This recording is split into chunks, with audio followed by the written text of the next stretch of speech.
Assalamualaikum warahmatullahi wabarakatuh. Saya Ferry Fauzan, mengandung NIM 16036 ingin memaparkan kasus komentar sepak bola di Indonesia pada tahun 2021 sebagai mata kuliah komunikasi olahraga.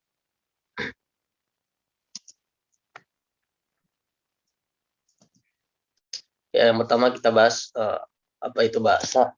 Bahasa adalah salah satu sarana komunikasi yang selalu digunakan oleh manusia dalam kehidupan sehari-hari. Dengan menggunakan bahasa, maka manusia dapat menyampaikan ide, gagasan pikiran, serta kehendaknya kepada orang lain. Kemampuan berbicara memiliki peran penting dalam masyarakat. Salah satu kegiatan berbicara ialah menjadi seorang komentator. Nah, pada akhir bulan Maret 2021 kemarin, pemerintah mengadakan kompetisi bertajuk Piala Menpora 2021 untuk menaungi klub-klub Liga 1 yang sudah dari awal 2020 vakum akibat pandemi.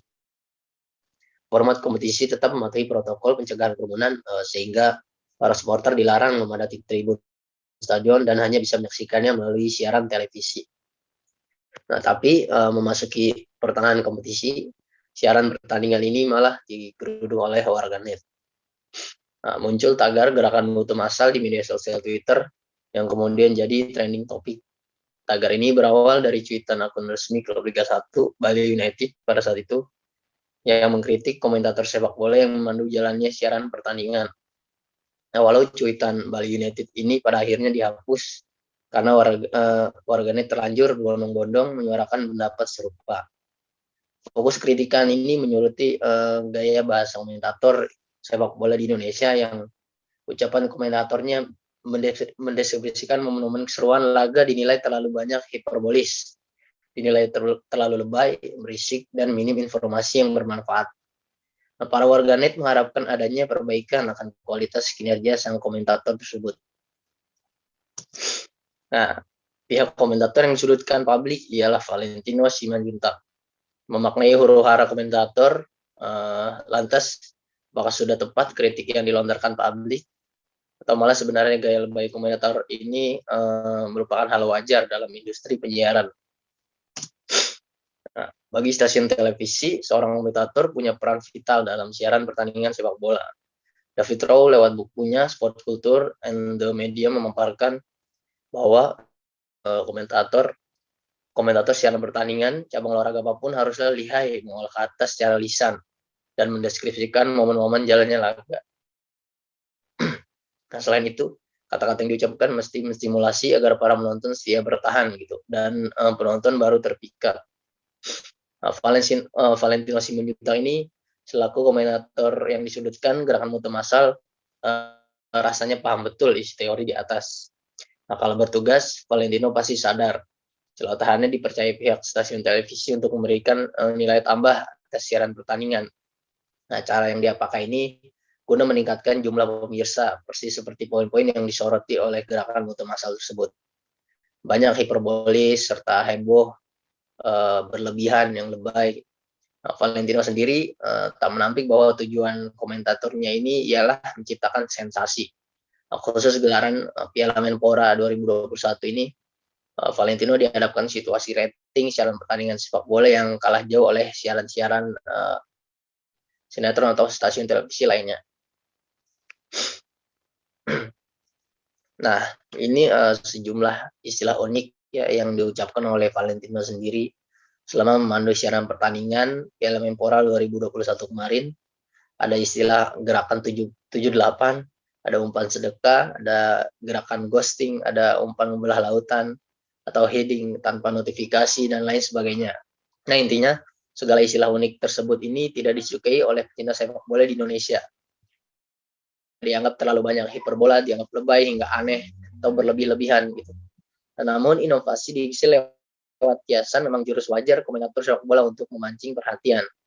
Beberapa komentator sepak bola tanah air punya ekspresinya masing-masing untuk mendistribusikan pemain menendang bola. Nah, Valentino sendiri dia terkenal lewat istilah jebret. Di Gunawan mempopulerkan istilah ahai atau ada Rendra Sujono menggunakan istilah juger. Nah, khusus Valentino sendiri ini mungkin dia yang paling ekstrim, sekaligus rajin menciptakan kiasan. Banyak sekali istilah unik dan nyeleneh hasil kreasinya yang sukses menghebohkan publik penikmat sepak bola. Misalnya istilah gerakan 378 ini diucapkan Valentino guna menggambarkan seorang pemain yang giringan bolanya menipu bek lawan. Karena angka 378 itu merujuk ke pasal 378 KUHP tentang kasus penipuan. Sementara itu, Valentino mengucapkan umpan sedekah untuk menggambarkan pemain yang mendapatkan bola hasil blunder bek lawan. Nah, sang pemain maksudnya cuma mendapatkan bola secara cuma-cuma dari bek lawan, tak ayahnya sedekah. Nah, ada lagi istilah-istilah lain, ada peluang 24 karat, ada buah-buah edan, ada umpan membelah lautan, ada umpan kepepet, ada gelandang penimba sumur, dan lain sebagainya.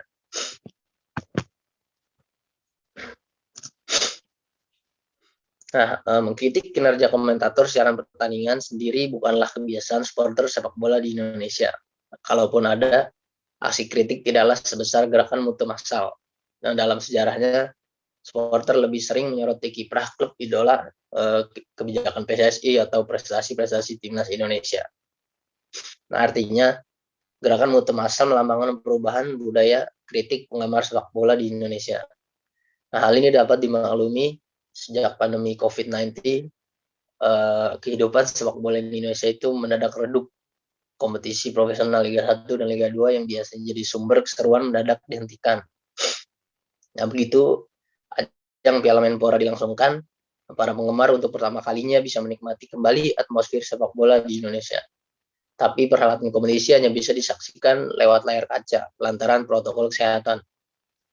Alhasil, ekspektasi publik atas kualitas siaran pertandingan jadi begitu tinggi hingga muncullah gerakan mutu massal. Nah, para penggemar tampak menginginkan gaya komentator sepak bola yang tidak terlalu heboh. Banyak menghadirkan informasi bermanfaat seperti siaran pertandingan di Eropa. Nah, wajar kalau Eropa itu merupakan kiblat sepak bolanya dunia. Terlebih antara jeda waktu diberhentikannya Liga 1 dan bergulirnya Piala Menpora kemarin, penggemar sepak bola Indonesia yang bisa menikmati siaran pertandingan dari tim-tim benua biru. Paling favorit diantaranya kayak Liga Inggris, Liga Champions. Nah, komentator siaran pertandingan sepak bola Liga Inggris jarang merhatikan pembawaan yang heboh, lebih mendeskripsikan proses terjadinya gol. Komentator sepak bola di Inggris cukup berkomentator sederhana. Mereka juga dominan menyampaikan informasi-informasi teknis seperti statistik klub atau statistik pemain, ya, rekor-rekor yang tercipta dan sebagainya yang mengedukasi penonton. Namun pada dasarnya gaya komentator pertandingan olahraga berpulang pada kondisi audiens di negaranya. Komentator sepak bola Inggris bisa menampilkan celotehan santai dan mengedukasi karena iklim sepak bola di Inggris mendukung dan audiens benar-benar menyimak. Contoh lain di Selandia Baru, komentator olahraga cenderung serius dan syarat analisis apa yang harus dilakukan tim untuk memenangkan pertandingan. Nah, di Prancis, komentator olahraga mementingkan kiasan yang memikat. Gaya-gaya ini standarisasi di masing-masing negara karena audiens meresponnya.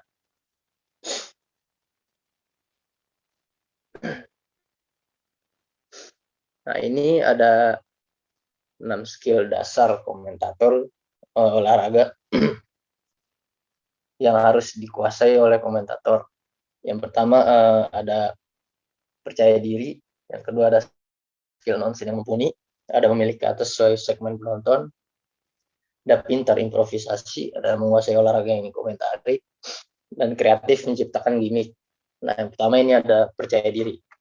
Nah, meski komentator olahraga nggak harus di depan layar, bukan berarti meremehkan rasa percaya diri. Sebagai komentator, suara bakal didengar seisi negara bahkan internasional. Yang belum lagi aksi-aksi komentator ini saat siaran juga dilihat oleh para kru di belakang layar. Nah, kalau nggak percaya diri bisa nervous atau ngomongnya terpatah-patah. Lalu ada skill non-scene yang mumpuni. Nah, sebagai komentator secara nggak langsung komentator juga menjadi broadcaster. Maka skill-skill dasar non-scene dan broadcasting juga wajib dikuasai. Karena tugas komentator adalah berbicara di depan mic. Skill berbicara juga harus diasah, mulai dari mengolah vokal agar tidak kehabisan suara di tengah-tengah jalan. Mengatur intonasi dan tempo agar enak didengar dan sampai mengontrol pronouncing. Lalu memilih kata sesuai segmen penonton. Nah, gaya komentator olahraga satu dengan lainnya itu bisa berbeda, sebab segmen penonton tiap olahraga berbeda. Oleh karena itu, seorang komentator harus bisa menyesuaikan pemilihan kosakata agar dapat diterima oleh pendengar. Nah, misalnya buat pertandingan sepak bola, komentator nggak perlu memakai bahasa yang terlalu tinggi agar diterima oleh semua kalangan. Hal ini beda sama pertandingan golf yang segmen penontonnya lebih terbatas. Lalu ada pintar improvisasi. Rata-rata pertandingan olahraga menghabiskan waktu itu lebih dari 1 jam. Selama itu juga seorang komentator harus konsisten memberikan komentar. Karena itu komentator harus cerdas mengeksplor bahan pembicaraan dan berimprovisasi. Mengomentari jalannya pertandingan saja malah terlihat membosankan biasanya.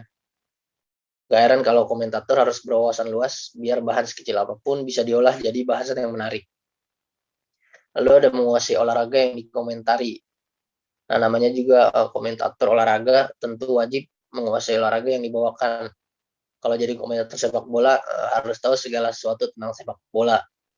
Mulai dari tim-timnya, pemain-pemainnya, sampai dengan peraturan-peraturannya. Lalu yang terakhir ada kreatif menciptakan gimmick. Nah, di era di mana olahraga makin digemari kayak sekarang, profesi komentator juga makin banyak dipertimbangkan biar bisa bersaing. Seorang komentator harus punya ciri khas, misalnya dengan menciptakan gimmick kreatif dan memorable.